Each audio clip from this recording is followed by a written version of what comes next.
प्रिय दर्शकों, नमस्कार। एक बार फिर से उपस्थित हूँ आप सबके सामने विश्लेषण जन्म कुंडली का इस कार्यक्रम के अंतर्गत। आज जो आपके सामने कुंडली लेकर के आया हूँ, ये कुंडली आई है मेरे पास मेलबॉर्न, ऑस्ट्रेलिया से। शुरू करते हैं आज का कार्यक्रम। कहीं नहीं जाना है, बिल्कुल बन के रहिएगा। और सबसे पहले, जैसे कि आप मेरे नियमित दर्शक हैं और मेरे विश्लेषण में आप जानते हैं कि मैं सबसे पहले कुंडली अध्ययन में पंचांग को विशेष महत्व देता हूं, जिसमें सबसे ज़्यादा महत्व मुझे चंद्रमा से लगता है और सामान्यतया वो महत्वपूर्ण होते भी हैं। जन्म होता है जातक का पौष माह में। ऐसे लोग देखने में बड़े सुंदर होते हैं और उनकी तार्किकता लोगों को प्रभावित करने वाली होती है। इसके अतिरिक्त उत्तरायण में जितने भी शुभ ग्रह हैं, जैसे कि शनि, मंगल, राहु, केतु, ये जितने भी शुभ ग्रह हैं, ये सब बलवान हो जाते हैं और इनके बलवान होने के कारण जातक के जीवन में सकारात्मक प्रभावों की स्थिति बनी रहती है। मतलब वो व्यक्ति आसानी से थकने या हार मानने वाला नहीं होता है। शिशिर ऋतु में शनि का प्रभाव ज़्यादा देखा जाता है, या ये भी कह सकते हैं कि शिशिर ऋतु पे शनि का प्रभाव ज़्यादा होता है। इस अवस्था के कारण व्यक्ति के काम, चाहे वो करियर से संबंधित हो, चाहे विवाह से संबंधित हो, चाहे सामाजिक छवि को मजबूत बनाने को लेकर के हो, थोड़ी बहुत गड़बड़ी रहती है, या इसे थोड़ा बहुत विलंब भी कह सकते हो। रविवार को जन्मे हैं और वार के अधिपति इस कुंडली के 6वें भाव के स्वामी होकर के सूर्यदेव दशम स्थान में दिग्बली हैं, जहां उन्होंने शुक्रदेव को अस्त किया है। इसका अर्थ होगा कि इस कुंडली के लिए अष्टम और तीसरा, ये दोनों भावों के स्वामी होकर के शुक्रदेव अस्त हैं, जो कि अच्छी बात है। हम इसे बुरा नहीं कहेंगे और इसे बुरा समझना भी नहीं चाहिए, क्योंकि सामान्यतया जब एक ऐसा ग्रह जो आपकी कुंडली का बहुत अच्छा प्लैनेट नहीं है, तो अगर वो थोड़ा कमज़ोर है तो भी ठीक है। हालांकि यहाँ पे शुक्रदेव इस कुंडली के लिए मारक तो नहीं ही बनेंगे। कारण है, हालांकि काफ़ी हद तक वो राहु के संपर्क में है, तो अपनी दशा काल में व्यक्ति के मानसिक व्यय का कारण जरूर बन सकते हैं, लेकिन मारक नहीं बनेंगे। हाँ, ये बात ज़रूर है कि वो अपनी दशा काल में आपको प्रेशराइज करेंगे। जैसे आपके ऊपर दबाव कब काम करता है, आपका काम आपको कब परेशान करता है, आपके बॉस के साथ आपके संबंध कब निगेटिवली अप्रोच करते हैं, आपका मन कभी भी कंसंट्रेट क्यों नहीं करता है, या आपकी एनर्जी सही तरीके से आप उसका उपयोग क्यों नहीं कर पाते हैं। इस क्यों का जवाब ही जन्म कुंडली का अध्ययन है। आमतौर पे लोगों को लगता है कि मारो इन ग्रह नक्षत्रों में कुछ नहीं रखा है, पर वही लोग कहते तो जरूर हैं। पर आप लोगों को एक बड़ी अच्छी बात बता दूं, जब मैं डॉक्टर के पास जाता हूं, मैं अपनी हेल्थ की चेकअप कराने दिल्ली जाता हूं, तो मेरे जो डॉक्टर साहब हैं वो कहते हैं कि पंडित जी, आप तो ग्रहों को जानते हैं।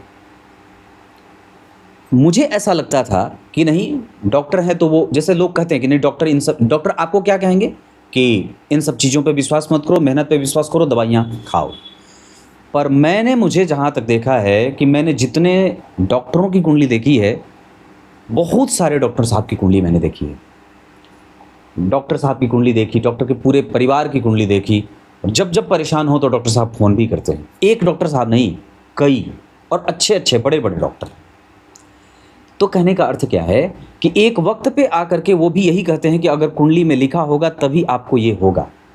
आपकी कुंडली में जब मैं पहली बार अपने डॉक्टर से मिला था और जब मैंने कहा कि मुझे ये बीमारी है, हेपेटाइटिस है, बी है, ऐसा जो कुछ, तो उन्होंने कहा कि आपकी कुंडली में ऐसा कोई ऐसा लिखा है आपकी कुंडली में कि आपको ये बीमारी होगी। मैंने कहा हाँ बिल्कुल लिखा है। तो बोले तो फिर इलाज क्यों करा रहे हैं? मैंने कहा इलाज इसलिए करा रहे हैं ताकि ये बीमारी बढ़े नहीं, आने वाली मेरी मारक दशा मुझे इस बीमारी के कारण मारे नहीं। तो सामान्यतया मेरी जो दिनचर्या है वो इस बीमारी से परेशान ना हो। विज्ञान और जो ज्योतिष है, जो ज्योतिष का ज्ञान है, ये दोनों एक साथ चलें। कोई एक नहीं है और कोई एक है, ये नहीं हो सकता। दोनों के सहयोग से व्यक्ति का जीवन आगे बढ़ा है। जैसे पत्थर से आग निकाला तो उसमें घर्षण है, तो विज्ञान भी है, लेकिन ज्योतिष उसमें कहा है कि तत्व का तत्व से मेल है। अग्नि और अग्नि परस्पर मिले, घर्षण हुआ तो अग्नि उत्पत्ति हो गई।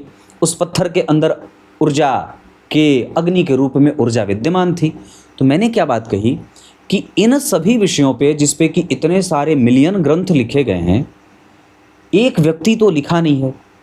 मिलियन ग्रंथ लिखे गए तो मिलियन लोगों ने इसे लिखा है।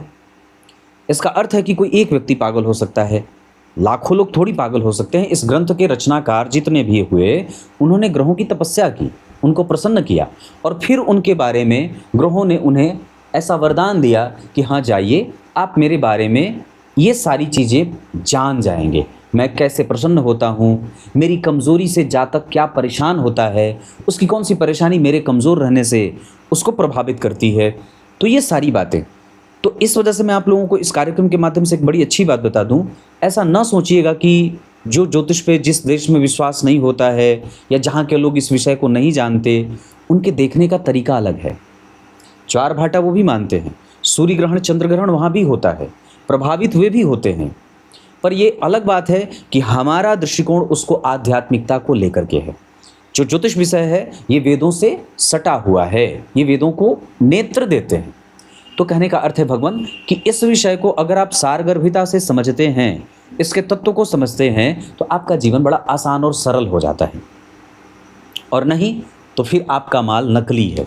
या ये कह सकते हैं कि आपने बहुत अच्छी बहुत बड़ी सी नाव बना ली, लेकिन समुद्र में उसे कब डालना है ये आपको पता ही नहीं है। तो जैसे मौसम विभाग आपको मौसम की जानकारी पहले से देता है, और वो कहीं ना कहीं ग्रह नक्षत्रों के मूवमेंट और उनके आकर्षण और विकर्षण से उत्पन्न होने वाले चक्रवात, मौसमी हवाएं, सूर्य और चंद्रमा की गति, ये जो सारी चीज़ें काम करती हैं वो यही इसी ज्योतिष शास्त्र से ही आती। अब आपकी उत्पत्ति जहाँ से हो गई और आप बहुत विकसित हो गए, तो आप ये नहीं कह सकते कि नहीं ये विषय ही नहीं है, वो आपका मूल बिंदु रहा है। तो जो ग्रह नक्षत्र होते हैं उनकी रश्मियाँ हमारे नेचर को, हमारे बुद्धि को, हमारे ज्ञान को, हमारे पूरे दिनचर्या को प्रभावित करती है। जैसे बारिश, जैसे अत्यधिक सूर्य की गर्मी, तपन प्रभावित करती है। इस वजह से इस विषय से हमें मार्गदर्शन मिलता है और इसका हमें आदर करना चाहिए। शुक्ल पक्ष की 10वीं तिथि दिन रविवार, रविवार को जो लोग जन्मे होते हैं वो रिस्पॉन्सिबल होते हैं। रिस्पॉन्सिबल मतलब उन्हें पता होता है कि क्या करना है और क्या नहीं करना है, और कैसे लोगों की सहायता करनी है, कैसे मैं दूसरों की मदद करूंगा, और कभी भी जिम्मेदारियों से भागते नहीं। शुक्ल पक्ष की 10वीं तिथि, ये चंद्रमा शुभग्रह होते हैं जो व्यक्ति को पिता से, माता से, परिवार से, कुटुंब से, इतना ही नहीं जहां भी रहते हैं वहां के सरकार से लाभ मिल जाता है। अश्विनी नक्षत्र में जन्म हुआ है, अश्विनी नक्षत्र के तीसरे चरण का चंद्रमा है। इस वजह से अश्विनी नक्षत्र के पहले चरण में जातक को दोष लगता है, बाकी शेष दो जो 3 चरण होते हैं उनमें नक्षत्र का दोष नहीं लगता। मतलब तब उन्हें सूतक या मूल, सूतक नहीं मूल संज्ञक उसे कहते हैं। अश्विनी नक्षत्र वैसे मूल संज्ञक नक्षत्र है, पर वस्तुतः इसके चरण के हिसाब से नक्षत्र में अश्विनी नक्षत्र के पहले चरण का दोष लगता है, बाकी के 3 चरण में जन्मे जातकों को दोष नहीं लगता है। इसका अर्थ ये है कि ऐसे जातकों को जो उस अश्विनी नक्षत्र के पहले चरण के अतिरिक्त दूसरे, तीसरे और चौथे चरण में जन्मे हैं उन्हें परेशान नहीं होना चाहिए, पर फिर भी उन्हें अश्विनी कुमारों की पूजा करनी चाहिए। ओम अश्विनी कुमाराभ्याम नमः, इस मंत्र का जप करना चाहिए। ये अश्विनी कुमार जो हैं ये भगवान के कान हैं, है ना, और अश्विनी कुमार जो हैं वो देवताओं के वैद्य हैं। यही अश्विनी कुमार एक ऋषि थे, मैं नाम भूल रहा हूँ, जिनके नेत्रों को फोड़ दिया था। पूरा प्रसंग है, मैं देवी भागवत में भी आता है, भागवत कथा में भी आती है। तो ये अश्विनी कुमार हैं जिन्होंने एक परम सुंदरी के सामने उन्होंने प्रस्ताव रखा था कि आप मुझे पसंद कर लीजिए। कोई ऋषि थे जिनकी आंखें फोड़ दी थी उन्होंने, याद नहीं आ रहा है पर प्रसंग की बात है। पर मैं ये बात कर रहा था कि ये अश्विनी कुमार जो हैं ये देवताओं के वैद्य हैं और भगवान के कान हैं। तो ओम अश्विनी कुमाराभ्याम नमः, इस मंत्र का जप करना चाहिए। सामान्यतया चिरचीटे की जड़ जातक को अपने गले में रविवार के दिन धारण करना चाहिए। पंचांग में और भी अच्छी बात है कि आपके चंद्रमा बलवान हैं, और मैं समझता हूँ कि अश्विनी नक्षत्र में जन्मे हैं इन पे किसी भी शुभ ग्रह की कोई दृष्टि नहीं है। चंद्रमा के ऊपर केतु के ऊपर बुध और शुक्र की दृष्टि है, और इस चंद्रमा के ऊपर राहु की दृष्टि है। इस केतु के ऊपर गुरु की भी दृष्टि जा रही है। अगर इस केतु के ऊपर जो चंद्रमा अश्विनी नक्षत्र में जन्मे हैं, अगर उस नक्षत्र के स्वामी केतु के ऊपर कम से कम एक से अधिक 2-3 शुभ ग्रह की दृष्टि नहीं पड़ती तो जातक स्वयं भी अकेला होता और उसके साथ साथ इसको भी संतान उत्पन्न करने में दिक्कत होती। मतलब व्यक्ति संतान उत्पन्न करने में कमज़ोर महसूस करता या कई बार उसे संतानहीन होते देखा गया है।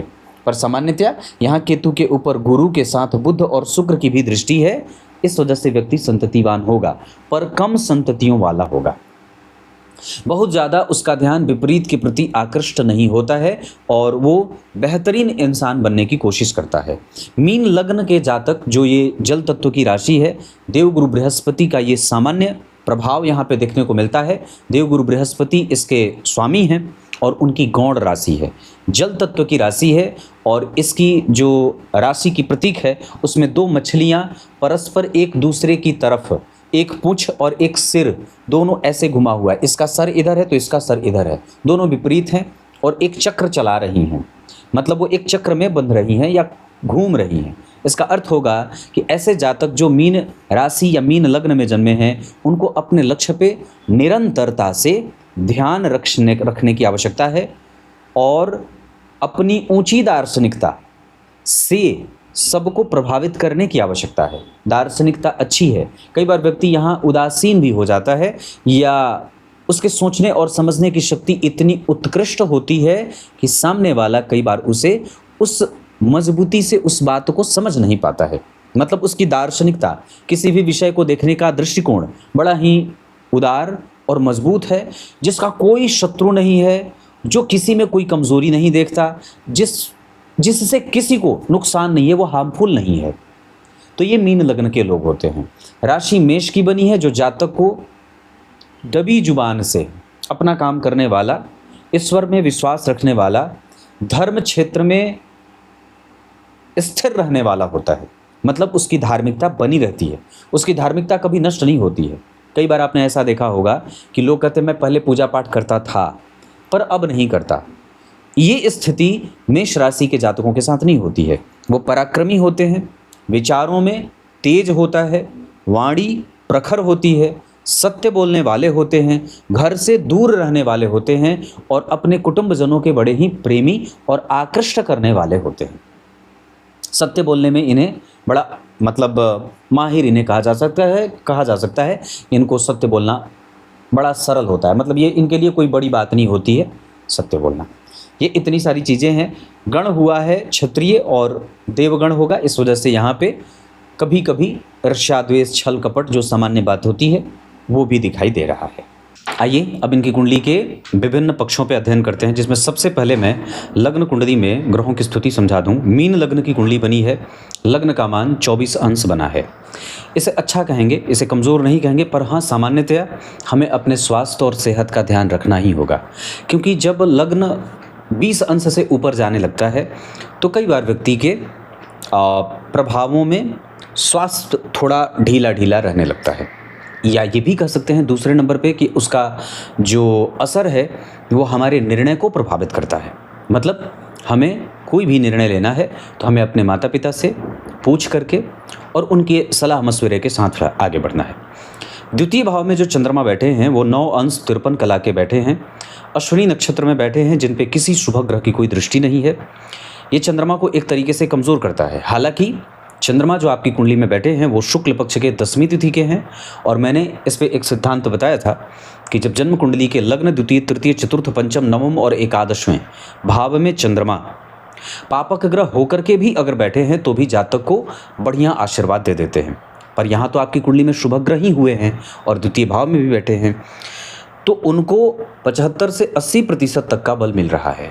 गड़बड़ी सिर्फ इतनी है कि उन पे किसी शुभ ग्रह की कोई दृष्टि नहीं है, उल्टे उन पे राहु की दृष्टि है, जिसके कारण कई बार व्यक्ति का मन बुद्धि चित्त डेविएट होगा या धन को लेकर के उसे थोड़ी बहुत भागदौड़ करनी पड़ेगी। हालांकि यहाँ व्यक्ति अपने परिवार को एक सूत्र में बांधने में सफल होगा। तृतीय भाव के स्वामी होते हैं जन्म कुंडली में शुक्रदेव, वो दशम स्थान में बैठे हैं। हालांकि वो अस्त हो रहे हैं और मंगल जन्म कुंडली में नीच के हैं। तो मंगल नीच के, इसका अर्थ होगा कि पराक्रम का कारक नीच का है और पराक्रमेश अस्त हैं। पराक्रम भाव पे किसी शुभ ग्रह की कोई दृष्टि नहीं है, मतलब क्या है कि इसका अर्थ होता है कि हमें हमारे पराक्रम पे, यानी कि हमें हमारे एफर्ट पे विश्वास की आवश्यकता होगी। हम जहाँ मेहनत कर रहे हैं उसके प्रति सकारात्मक भाव, उसको लेकर के सकारात्मक भाव, और जहाँ हम मेहनत कर रहे हैं उस पॉइंट को चेक करने की लगातार आवश्यकता कि मैं जहाँ मेहनत कर रहा हूँ वो सही है, या जितना आवश्यक है मैं उतनी मेहनत उसमें डाल रहा हूँ। बार बार चीज़ों को रिपीट करना है, एनालाइज करना है, क्या पढ़ रहे हैं, सिलेबस क्या है, इसको चेक करने की आवश्यकता होगी।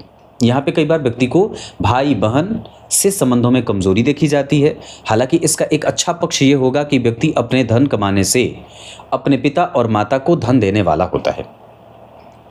चतुर्थ स्थान की जो स्थिति बनी है आपकी कुंडली में वो मैं देख रहा हूँ, वहाँ पे चतुर्थेश बुध बनते हैं और चतुर्थ भाव को देख रहे हैं। चतुर्थ स्थान में केतु बैठे हैं, उस पे शुक्र का प्रभाव है, बुध का प्रभाव है, सूर्य का प्रभाव है, गुरु का प्रभाव है, शनि का प्रभाव है।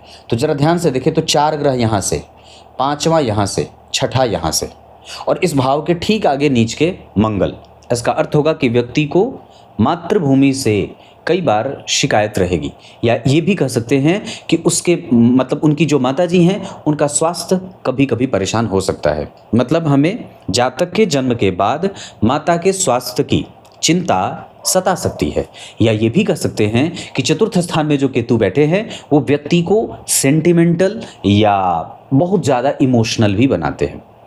इस हिसाब से कि आपकी कुंडली के चतुर्थ स्थान के स्वामी चतुर्थ भाव को देख रहे हैं, इस वजह से संपत्ति और प्रतिष्ठा तो प्राप्त हो जाती है, पर उसमें घर्षण और लड़ाइयाँ भी होती हैं। लड़ाइयाँ, इसका अर्थ है कि गुरु भी देख रहे हैं, राहु भी देख रहे हैं, सूर्य भी देख रहे हैं, बुध भी देख रहे हैं, शुक्र भी देख रहे हैं और शनि भी देख रहे हैं। इसका अर्थ होगा कि व्यक्ति के स्थिर चित्त पे कभी धर्म है, कभी आत्मविश्वास है, कभी चपलता है, कभी आलस्य है और कभी अनुशासन है। इसके साथ साथ कभी भ्रम भी है। इस मन पे, ये मन का भाव है, इस पे जब बहुत सारे ग्रहों का प्रभाव पड़ेगा तो हमें अपने मन को भटकाने से बचाने की आवश्यकता होगी। अन्यथा ये कई बार हमें हमारे दुखों का प्रधान कारण भी बन सकता है। घर की सफाई खुद से करें, जिस कमरे में सोते हैं उस कमरे की सफाई खुद से करें। घर से बाहर निकलते समय घी का दीपक जला करके बाहर निकलें। अपने कुल देवता की पूजा करें, वास्तु देवता को प्रणाम करने के बाद ही घर से बाहर निकलें। पंचम स्थान की स्थिति आपकी कुंडली में पंचमेश या पंचम भाव। हालांकि यहाँ पे जो चंद्रमा और मंगल का परिवर्तन हुआ है, जैसे चंद्रमा मेष राशि में मंगल की राशि है, मंगल चंद्रमा की कर्क राशि में, तो चंद्रमा और मंगल का जो परिवर्तन है ये व्यक्ति को संपत्तिवान तो जरूर बनाएगा। लेकिन गड़बड़ी कहाँ होगी कि व्यक्ति के विद्या, बुद्धि, विवेक कभी कभी गच्चे खा जाए, या निर्णय लेने की क्षमता परेशान और प्रभावित होती है। इसका अर्थ होगा कि हम जब कभी विवाह में जाएं, संतान के लिए विचार करें, करियर सिलेक्शन में विचार करें, हमें सावधानी से उसका चयन करना होगा। और जल्दबाजीपन की प्रवृत्ति, बोन मैरो की कमजोरी, नेत्रों की कमजोरी, रक्त की कमजोरी या रक्त में इन्फेक्शन हो जाए, पेट पाचन तंत्र में गड़बड़ी, शरीर के सभी अंगों तक रक्त का नहीं पहुंचना, और कभी कभी हक्का बक्का रह जाना। बिल्कुल भी रैंडम कोई स्थिति आए तो उसमें व्यक्ति निर्णय क्या लेना है ये की कमज़ोरी, इस बात की कमज़ोरी हो जाती है। मतलब इसका है कि हमें अपने आप को मजबूत बनाना है। एक्स्ट्रा एफर्ट की कोशिश, नियमित दिनचर्या का पालन, संतुलित भोजन और आहार की नियमितता, और जल्दबाजीपन के निर्णय से शांत। इसके अतिरिक्त अगर हो सके तो अपने आप को एक्टिव और फिट रखें। मंगल की कमजोरी, और वो भी वक्री हैं, 25 अंश के हैं, तो हालांकि स्टेबल हैं, मतलब बहुत ज़्यादा डेविएट नहीं होंगे, पर फिर भी उनमें थोड़े बहुत घर्षण की स्थिति जरूर देखने को मिल रही है, क्योंकि इनके ऊपर भी किसी भी शुभ ग्रह की कोई दृष्टि नहीं है। ये ठीक बात नहीं होती है। मंगल के वक्री होने से, अगर ये 25 अंश से नीचे वक्री होते तो गड़बड़ी होती, लेकिन 25 अंश के वक्री हुए हैं, 20 अंश से ऊपर वक्री हैं, इस वजह से ये संपूर्णतया पंचम भाव का ही फल कर रहे हैं। लेकिन जो दृष्टियां होंगी वो लग्न कुंडली से ही देखी जाएंगी। मतलब इनका अर्थ है कि इसका अर्थ होगा कि मंगल की चौथी दृष्टि तुला राशि पे, 7वीं दृष्टि मकर की उच्च राशि सुरक्षा कर रहे हैं, और 8वीं दृष्टि गुरु पे व्यक्ति की कन्विंसिंग कैपेसिटी बढ़ती है। इसका अर्थ होगा कि जब कभी भी मंगल की दशा में गुरु का अंतर आएगा तो व्यक्ति की समझने की शक्ति बढ़ जाएगी। इतनी सारी चीजें हैं। ये मैंने पंचम भाव तक ये बात बताई। पंचम भाव में जब कभी भी कोई ग्रह नीच का है और उसका नीचभंग नहीं हो रहा है, और सामान्यतया उसकी यात्रा नवांश चक्र में भी बहुत अच्छी ही नहीं बन रही है, क्योंकि यहाँ कर्क के बैठे हैं, यहाँ वो कुंभ के जा रहे हैं, तो यहाँ भी परिवर्तन के कारण एक सामान्य नीचभंग उसे मैं कहूँगा, पर वो भाव कमज़ोर हो रहा है ज़रूर। परिवर्तन का अर्थ होगा कि व्यक्ति को जो परिणाम मिलेंगे विद्या, बुद्धि, विवेक, ज्ञान, धन, ऐश्वर्य के बारे में, वो घुमा करके मिलेंगे। उसकी यात्रा आपको कई बार आपके जीवन में कंपटीशन देने वाली हो जाएगी। इसका अर्थ होगा कि भाग्य भाव के स्वामी नीच के हो रहे हैं, मतलब हमें हमारे जीवन में धर्म क्या है? पूर्वजों का आदर, और पूर्वजों के जो हमारे उन्होंने हमें ज्ञान दिए हैं, जो हमें परंपरा सौंपी है, जो हमारी संस्कृति सौंपी है, उसके प्रति कृतज्ञता, और उसके प्रति कभी भी कोई वैर भाव नहीं, उसका आदर करें। ये धर्म बड़ा विशाल होता है, और इसको आप जब समझने लगते हैं, इसकी बातों को जब समझने लगते हैं, तो आपका जीवन और भी ज़्यादा धनी और सुरक्षित हो जाता है। छठे भाव के स्वामी होते हैं सूर्यदेव। ये आपको नौकरी दे रहे हैं, क्योंकि ये थोड़े बहुत घर्षण के साथ ही सही, पर आपको नौकरी दे रहे हैं। और चूंकि इस भाव का स्वामी सूर्य राहु, बुध और शुक्र के साथ बैठा है, थोड़ा समझिएगा, तो छठवें भाव के स्वामी बुध के साथ बैठ गए दशम स्थान में। ये पिता को नौकरी वाला या पिता की चिंता को थोड़ा बढ़ाने वाला, क्योंकि सूर्य राहु के साथ बैठे हैं, और इन दोनों ग्रहों के ऊपर भी किसी शुभ ग्रह की कोई दृष्टि नहीं है। दूसरा कि जन्म कुंडली में तृतीय भाव के साथ साथ अष्टम भाव के भी स्वामी होते हैं शुक्र। ये कई बार माता और पिता के बीच के मतभेदों को बढ़ाने वाले भी हो जाते हैं। इसका अर्थ होगा कि हमें यहाँ पे इस बात का ध्यान रखना होगा कि हमारे कारण किसी भी तरीके से, हमारे किसी भी विषय वस्तु को लेकर के हमारे माता और पिता के बीच तनाव पैदा ना हो। मतलब इस बात की जिम्मेदारी आपके ऊपर रहेगी, और ये प्रेशर काम करेगा। यहाँ जो स्थिति सूर्य और बुध की बनी है, ये व्यक्ति को बुद्धिमान, बैंकिंग, फिनांस को समझने वाला, अर्थतंत्र को समझने वाला, बाजार को समझने वाला, अपने करियर और अपने फोकस पे काम करने वाला, इतना ही नहीं, उसकी सामाजिकता बड़ी मजबूत और इच्छित, वरदान प्राप्त कराने वाली, तार्किक और मधुरभाषी, समाज को लेकर के काफ़ी एक पॉजिटिव और बेहतरीन रिस्पॉन्स रखने वाली हो जाती है। जबकि वहीं राहु उसमें और भी ज़्यादा तीव्रता दे देते हैं, पर शुक्र कभी कभी उसमें आलस्य या मेहनत डालने की कोशिश करने वाला या कराने वाला ग्रह बन जाते हैं। जबकि जन्म कुंडली के सप्तम स्थान के बारे में अगर विचार करते हैं, तो सप्तम भाव के स्वामी अपने भाव से 4 घर आगे बैठे हैं, इस वजह से विवाह का सुख बढ़िया होगा। सप्तम भाव में शनिदेव अति विशिष्ट कारक भी होते हैं, दिग्बली भी होते हैं, और ये कई बार जब इनके ऊपर किसी ग्रह की दृष्टि नहीं होती, तो ये बलहीन, निर्बल भी हो जाते हैं। अब बड़ी अच्छी बात बताता हूं, शनि के ऊपर किसी भी ग्रह की कोई दृष्टि नहीं है, कोई ग्रह इन्हें नहीं देख रहा। सिद्धांत आचार्य वैद्यनाथ ने लिखा कि सप्तम भाव में शनिदेव, लग्न में सूर्य और चंद्रमा, द्वितीय में मंगल, चतुर्थ में बुध, पंचम में गुरु, छठवें में शुक्र और सप्तम में अकेले शनि। ये निग्लेजिबल, बिल्कुल ही निम्न से भी निम्न स्तर का परिणाम करने वाले हो जाते हैं। इसका अर्थ क्या होगा कि आपकी कुंडली के जो लाभ और व्यय भाव के स्वामी हैं, वो कभी कभी कमजोर परिणाम करेंगे। सप्तम भाव में अकेले हैं, किसी ग्रह की कोई दृष्टि नहीं पड़ने के कारण, अगर यहीं पे किसी ग्रह की दृष्टि पड़ जाती तो आनंद आ जाता, लेकिन किसी ग्रह की दृष्टि नहीं है। इस वजह से इस कुंडली के लिए शनिदेव नल एंड वॉइड या लगभग बिल्कुल ही निगेटिवली अप्रोच करने वाले ग्रह बनेंगे। इसका अर्थ होगा कि व्यक्ति को जो कुछ भी प्राप्त करना होगा, उसमें बहुत मजबूती से मेहनत करने के बाद उसे प्राप्त होगा, क्योंकि लाभेश आपकी कुंडली में कमजोर हो रहे हैं। कमजोर क्या कर रहे हैं, मतलब वो सिद्धांत के आधार पर कमजोर हैं। लग्न जो सप्तम भाव है, ये बाधक भाव भी होता है। जब जन्म कुंडली के केंद्र में 3, 6, 9 और 12 राशियां बन जाती हैं, मतलब द्विस्वाभाविक राशि बन जाती है, तो जन्म कुंडली का जो 7वां भाव होता है वो बाधक भाव होता है, और वो भाव या उस भाव में बैठा ग्रह आपकी कुंडली का बाधक ग्रह हो जाता है।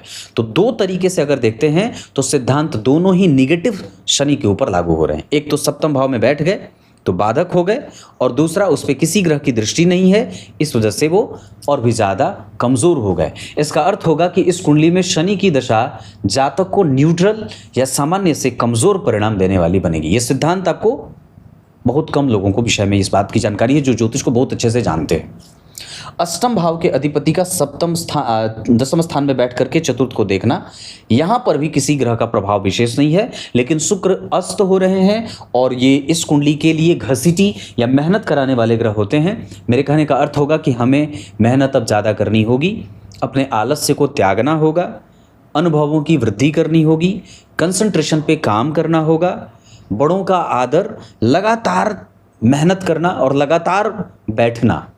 क्योंकि शुक्रदेव कई बार जब अष्टम भाव के स्वामी होकर के राहु और केतु के संपर्क में, सूर्य और बुध के संपर्क में आएंगे तो व्यक्ति को बहुत सारे क्षेत्रों का विज्ञान होना चाहिए और लेना पड़ता है। सामान्यतः एक सिद्धांत और भी काम करेगा कि यहाँ कई बार व्यक्ति अपने अंतर कलह या आंतरिक कलह से जूझता हुआ महसूस करता है। इसका अर्थ होगा कि जब कभी भी शुक्र में राहु का अंतर आए तो वो एक तरफ आपको धन दे रहा है, दूसरी तरफ आपको दो विषयों में से किसी एक का चयन करने वाला, ऐसी स्थिति उत्पन्न कर दें। मतलब जो कंफ्यूजन वाली स्थिति रहेगी वो शुक्र की दशा में रहेगी। उसी समय परीक्षा भी रहेगी और उसी समय सेहत भी खराब होगी, उसी समय परीक्षा रहेगी, उसी समय इंटरव्यू भी रहेगा और उसी समय कोई बहुत बड़ा काम आ जाएगा। तो ये ऐसा शुक्रदेव देने जा रहे हैं। नवम भाव के स्वामी होकर के मंगलदेव नीच के हैं, जिनका नीच भंग सामान्यतया परिवर्तन के कारण हो रहा है। इस वजह से हमें अपने धर्म की सुरक्षा करनी है, अपने जीवन में धर्म धारण करना है। अब यहाँ प्रश्न उठता है, धर्म धारण करना क्या कहते हैं? माता पिता की सेवा, गायों के प्रति श्रद्धा, उनको जहाँ देखा तहाँ प्रणाम किया, नित्य मंदिर का दर्शन, अमावस्या को दान, अपने पूर्वजों के नाम पर अमावस्या को दान किया, सूर्य को अर्घ दिया, मांसाहार, मसालेदार, बहुत तीखा चटपटा, इन सभी चीज़ों का भोजन कम, बहुत शांत रहना, स्थिर रहना, गंभीर होना, जब पूछा जाए तभी बोलना, उत्तेजित न होना, ये सब धर्म पालन है। ये हमारे धर्म की बात है, ये व्याख्या में बात लिखी गई कि इन सभी चीज़ों को अपने जीवन में जो व्यक्ति धारण करके रखता है, अपना कम्युनिकेशन बेटर करना। आप अपने पराक्रम को कितना मजबूती से उतार रहे हैं, आपका जो कॉन्फ़िगर करने का तरीका है, जो डिलीवरी है वो कितनी अच्छी है, आपका कम्युनिकेशन कितना बेहतर है, आप लोगों को कितना स्पेस दे रहे हैं, कितना समय दे रहे हैं, कितना अच्छे तरीके से आप सुन रहे हैं, आपका पेशेंस कितना है, ये यहाँ से देखा जाएगा। आपका कम्युनिकेशन आपकी पत्नी के साथ, आपके बच्चों के साथ, आपके शरीर पे आप कितना उसका नुकसान और नफ़ा नुकसान कितना देख रहे हैं, ये सब यहाँ से अपने बारे में एक बेहतरीन ब्रॉड माइंडसेट के साथ जो उपस्थित होता है वो आपकी कुंडली का नवां भाव है। सामान्यतः यहाँ एक सिद्धांत है कि अगर नवां भाव खाली है तो अच्छा है, लेकिन इस भाव का स्वामी अगर नीच का है मतलब अच्छा नहीं है। मतलब व्यक्ति के जीवन में धर्म का प्रवाह कमज़ोर और तेज हो सकता है, हमें उसको ठीक करना है, हमें उसे नर्चर करने की आवश्यकता है। माता पिता का सुख, पिता के साथ कम्युनिकेशन, पिता के साथ बर्ताव, माता और पिता की सेवा, धर्म का पालन, ये सब अपने जीवन में उतारने की आवश्यकता होगी। बाकी जो बात करते हैं, दसम स्थान के अधिपति गुरुदेव 12 में बैठे हैं, इस वजह से कारोबार बाहर रहे, घर भी बाहर रहे, बाहर ही काम करता रहे व्यक्ति और बाहर ही सेटल हो जाए। इसके साथ साथ वो अपने जीवन में सबसे ज़्यादा फोकस अपने काम पे रखने वाला और अपने आप पे काम करने की आवश्यकता महसूस करने वाला व्यक्ति है। एकादशवें भाव के स्वामी का सप्तम स्थान में जाकर के लग्न को देखना, और अभी नक्षत्र की बात अलग होगी, पर एकादशवें भाव के स्वामी का सप्तम स्थान में जाना, औस्त हैं, कमज़ोर हैं, नीच हैं, प्रभावित हैं, नेग्लिजिबल हैं, नल एंड वॉइड हैं, बलवान नहीं है, कमज़ोर हो रहे हैं। मतलब हमारे जीवन में जो हमारी महत्वाकांक्षा है उसको प्राप्त करने के लिए हमें चलने की आवश्यकता है, हम और तीव्र गति से चलेंगे। जबकि 12वें भाव में देवगुरु बृहस्पति आपका व्यय नियंत्रित कर रहे हैं और सामान्यतया आपके अच्छे मित्रता की पहचान करा रहे हैं। अब बात जब नवांश चक्र की करेंगे तो यहाँ के 12वें भाव के स्वामी यहाँ के लग्नेश होते हैं और यहाँ जो बैठा है वो दशम स्थान का स्वामी लग्न में बैठा है। नीच के शनि व्यक्ति का जो सामने वाला स्पाउस है या जो पार्टनर है वो विवाह को बचाने की बहुत कम या लगभग निम्न कोशिश करता है, निम्न स्तर की कोशिश करता है। इसका अर्थ होगा कि यहाँ पर जो मंगल नीच के बैठे हैं और यहाँ जो शुक्र चंद्रमा पे केतु का प्रभाव है, राहु केतु का, हालांकि पंचमेश यहाँ देख रहे हैं, पर फिर भी हम ये बात जरूर कह सकते हैं या फिर ये बात कही जा सकती है कि कहीं ऐसा ना हो कि व्यक्ति एक तरफा विवाह को बचाने की पूरी कोशिश कर रहा है। नवांश चक्र में तुला राशि के जो गुरु बैठे हैं ये धन भाव के स्वामी होकर के बैठे हैं और इस भाव का स्वामी नवम का अधिपति होकर के पंचम में बैठा। ये अच्छी बात है जो विवाह को एक नेचर देता है। पर घर्षण जरूर हो सकता है। और चंद्र कुंडली से जातक मंगलिक है, चंद्रमा से चौथे घर के चंद्र मंगल मंगलिक बनाते हैं। और उसमें भी इनकी यात्रा यहाँ देखिए कर्क में है और यहाँ कुंभ में जा रहे हैं। इस वजह से ये कई बार घर्षण विवाह में, दाम्पत्य में, संतान में बढ़ा देते हैं। हमें वहाँ पे ध्यान देना होगा। नवांश चक्र के लग्नेश का नीच होना, लेकिन गुरु की दृष्टि होना, लग्न पे भी गुरु की दृष्टि है, लग्नेश पर भी गुरु की दृष्टि है। ये बहुत ही संतुलित परिणाम और बेहतर बात होगी। नवांश कुंडली के पंचम भाव के स्वामी का एकादशवें में बैठ करके वापस पंचम को देखना और पंचम भाव में चतुर्थ भाव के स्वामी का बैठना। यहाँ भी जरा देखिए एक बड़ा अच्छी बात जो मुझे दिखाई दे रही है, बुध और सूर्य एक साथ दशम स्थान में, शुक्र और चंद्रमा एक साथ पंचम स्थान में। इसका अर्थ होगा कि जातक का करियर फुल है और एस्टेब्लिशमेंट की तरफ है, या ये कह सकते हैं कि जातक सरकार से जोड़ करके या सरकारी शिक्षा से आगे बढ़ करके सरकारी जो है वो स्कॉलरशिप पे भी कई बार पढ़ते हुए नजर आ रहा है। ये तो यहाँ की बात है ही, ये सेम बात दाम्पत्य में भी दिखाई दे रही है कि दाम्पत्य में प्रेम है, पर कभी कभी एक घर्षण जो यहाँ पे नीच के शनि और मंगल के कारण दिखाई दे रहा है, ये एक बात रहेगी। उस चंद्रमा पे शनि का प्रभाव है, इस वजह से हमें अपने घर को कितना ज़्यादा संतुलित बनाना है, घर का वातावरण कैसा रखना है, इस पे फोकस करने की आवश्यकता होगी। सप्तम भाव के स्वामी का छठे भाव में बैठना ये कमज़ोर नहीं होगा। ऐसी अवस्था व्यक्ति के विवाह को और विवाह के सुखों को देने वाली होती है। विवाह करना हो तो धनु राशि धनु लग्न, मेष राशि मेष लग्न और तुला राशि तुला लग्न के साथ वृष राशि वृष लग्न की जातिकाओं से विवाह हो, उत्तर दिशा की तरफ विवाह हो। शुभ अंक आपकी कुंडली के लिए 4 और 8, शुभ राशियाँ आपकी कुंडली के लिए 4 और 8 मतलब कर्क और वृश्चिक। अंक आपके लिए 3 और 1 बहुत अच्छा रहेगा। रंग इस कुंडली के लिए गेरुआ और सफ़ेद बहुत अच्छे रहेंगे। और उसके बाद धन कमाने के लिए दिशा आपकी कुंडली के हिसाब से पूरब बहुत अच्छी रहेगी। इतनी सारी चीज़ें। अभी शुक्र की दशा चल रही है। अब मैं एक एक ग्रहों की दशाओं पे आऊँगा, पर उससे पहले दशमांसा चक्र को समझा देता हूँ। दशमांसा चक्र में यहाँ के पंचम भाव के स्वामी यहाँ के लग्नेश लग्न में बैठे, शनि सप्तम भाव के स्वामी होकर के व्यापारिक योग लगा रहे हैं। बुध राहु के साथ व्यक्ति को पराक्रमी बना रहे हैं। पंचम भाव में मंगल योग कारक ग्रह हैं कर्क लग्न की कुंडली के लिए, और वापस जन्म कुंडली में उनसे चौथे भाव में गुरु और शुक्र जैसे 2 शुभ ग्रह बैठे हैं। शनि इस भाव का स्वामी होकर के इस भाव को देख रहा है। इस कुंडली का दशमांसा चक्र वस्तुतः स्थिति को ज़्यादा बेहतर बना रहा है। व्यक्ति के कारोबार के प्रति उसका जो दृष्टिकोण है, कारोबार में जो सफलता है, कारोबार से जो यश मान पद प्रतिष्ठा है, उसकी क्रेडिबिलिटी बाजार में, साथ ही साथ उसकी शिक्षा और उस कारोबार को आगे बढ़ाने के लिए पूर्वजों का आशीर्वाद, मेहनत के प्रति सकारात्मक रवैया, मेहनत करके धन कमाना और एक अच्छी खासी लाइफस्टाइल वाली जीवन जीने की स्थिति 100% बनी है। अब बात मैं नक्षत्रों की करूंगा, जिसमें सबसे पहले सूर्य मूल नक्षत्र के बैठे हैं, अनुभवी बनाएंगे। एक एक लाइन की बात होगी। चंद्रमा व्यक्ति को सुंदर बनाएंगे। मंगल आपको क्रिएटिव मानसिकता का बनाएंगे। बुध आपकी कुंडली में आपको स्वरूप वाला, तार्किक और बुद्धिमान बनाएंगे। देवगुरु बृहस्पति आपको कन्विंसिंग कैपेसिटी वाला और अपनी बातों को बहुत अच्छे तरीके से रखना, अपने धन का समायोजन और नियोजन करना, ऐसा बनाएंगे। शुक्रदेव आपकी कुंडली को धार्मिक बना रहे मूल नक्षत्र में। शनि आपकी कुंडली में जिस स्थिति में बैठे हैं उसके आधार पर आपके जीवन को कभी भी परेशानी और एक तरफा निर्णय लेने वाला, क्रोधी और कई बार गुस्सैल या अत्यंत महत्वाकांक्षी जिद्दी बना देते हैं। राहुदेव आपकी कुंडली में जिस स्थिति में बैठे हैं उसके आधार पर वो आपको धार्मिक और चरित्रवान बना रहे हैं। केतुदेव आपकी कुंडली में आपको दानी और परोपकारी बना रहे हैं। क्लियर है। नवांश कुंडली में नक्षत्रों की बात करता हूं, वहां पे सूर्यदेव पुष्य नक्षत्र में पत्नी को तार्किकता और दार्शनिकता देंगे। चंद्रमा पुनर्वसु नक्षत्र में आपको मजबूत और बेहतरीन दाम्पत्य को आगे बढ़ाने वाला बनाएंगे।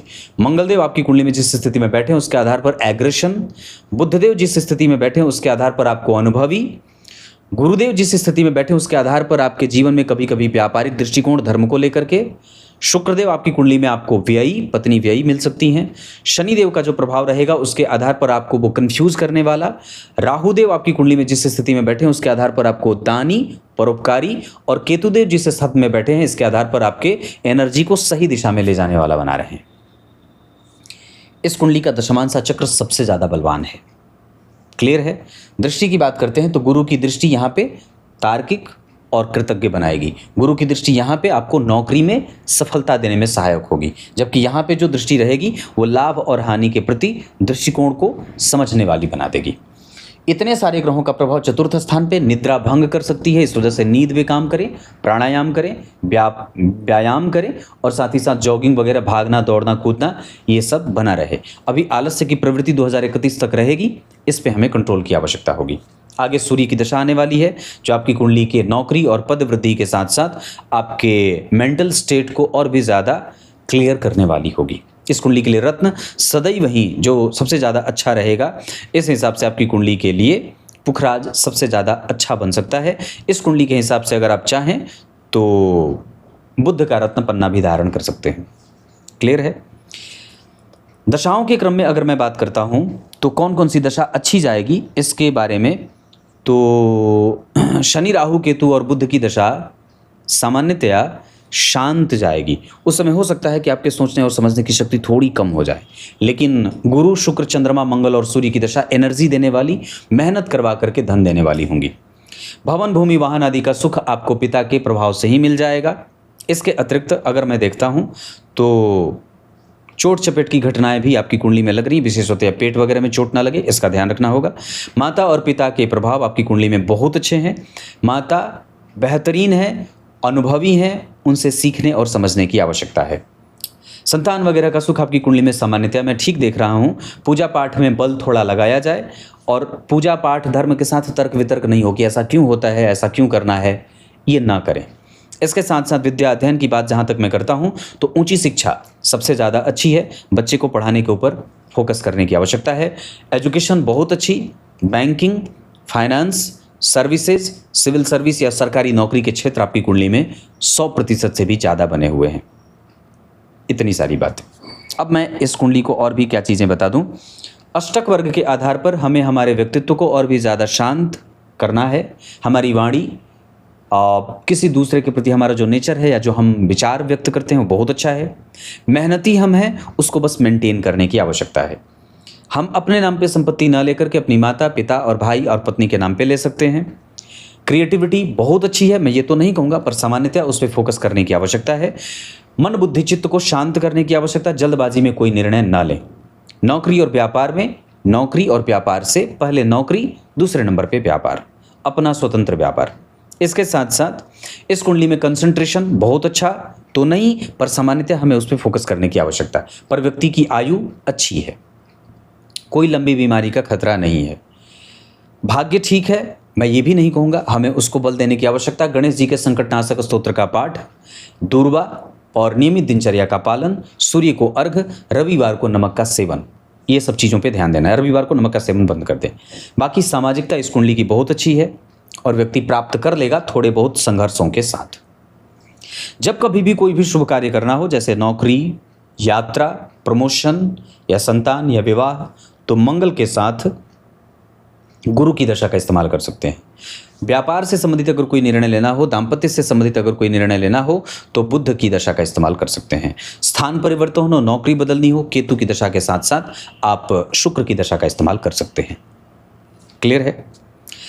बेसिकली आपकी कुंडली में जो मारक प्रभाव होंगे वो गुरु में केतु, केतु में गुरु, उसके बाद मंगल, मंगल में केतु, मंगल में राहु, ये कष्ट देने वाले हो सकते हैं। सूर्य की महादशा में राहु का अंतर, शनि का अंतर या मंगल का अंतर कष्ट देने वाला हो सकता है। उसके बाद जब चंद्रमा आएंगे तो चंद्रमा की महादशा में राहु का अंतर, शनि का अंतर और काफ़ी हद तक चंद्रमा की महादशा अंतरदशा में राहु और शनि के साथ साथ सूर्य का अंतर कष्ट देने वाला हो सकता है। जब मंगल की महादशा चलेगी तो आपकी कुंडली में वो ठीक नहीं बैठे हैं, उस समय हमें अपने स्वास्थ्य, सेहत, अपने निर्णय, अपने दाम्पत्य पे विशेष ध्यान देने की आवश्यकता होगी।